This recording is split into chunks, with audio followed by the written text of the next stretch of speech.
Hello and welcome to another edition of Insight, the Greater Cleveland Partnership feature that focuses upon areas of interest to the Northeast Ohio business community.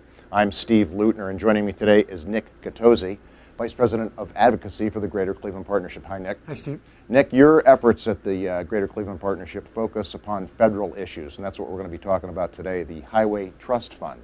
Tell us, what is it? The trust fund is the depository for the federal gasoline tax, which is currently 18.4 cents per gallon.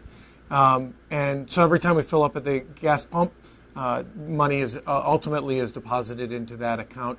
And the Highway Trust Fund is what funds the infrastructure projects, roads, bridges, and mass transit here in the United States. So anybody who drives a car should have an interest in this. I mean, in Greater Cleveland here, this fund was tapped to help pay for the Interbelt Bridge, is that right? Interbelt Bridge, other interstate projects that we're all familiar with as we pass orange barrels during the construction season. Yes. Okay.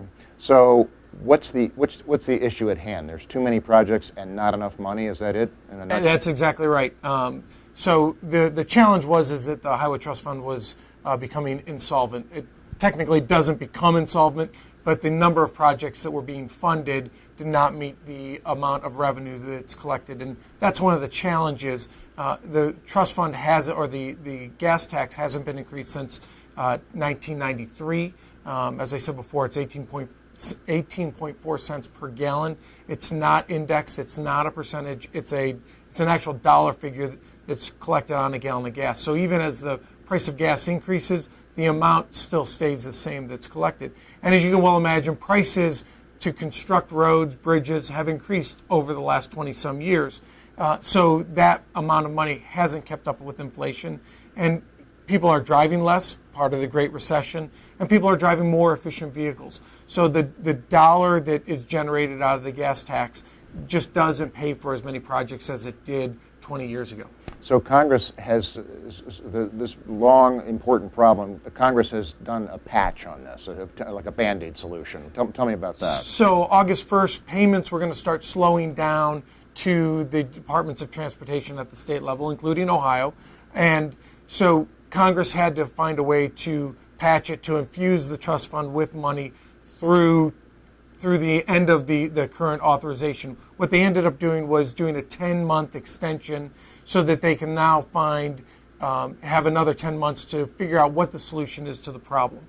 Either make the pie smaller, make the gas tax larger, or find other revenue sources, or a combination of both those options. There are advocates for increasing the gasoline tax, but there's nothing near a consensus on that. Is that right? That's correct. There are a lot of options that are out there that have been proposed, but we unfortunately aren't near consensus, which the trust fund getting depleted, but then also the expiration of the current transportation authorization was coming up in September.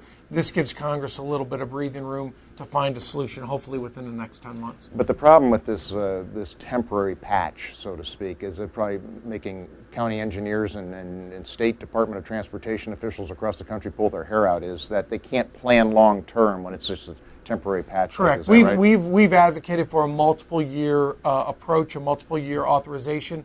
This gets us through the current construction season, allows departments of transportation to bid out over the winter time before construction season starts again. But ultimately, we do need a long-term patch, a multi-year fix, not a patch, multi-year authorization, so that the planning can take place. Because this not only affects the departments of transportation, but it also affects the investments that businesses are making as they look at the long-term plans for their organizations. Nick Catozzi keeping an eye on this important issue for the Greater Cleveland Partnership and everybody in Northeast Ohio. Thanks, Nick. Thank you, Steve. And thanks for watching another edition of Insight. In the weeks and months to come, we'll be exploring more issues of importance to the Northeast Ohio business community.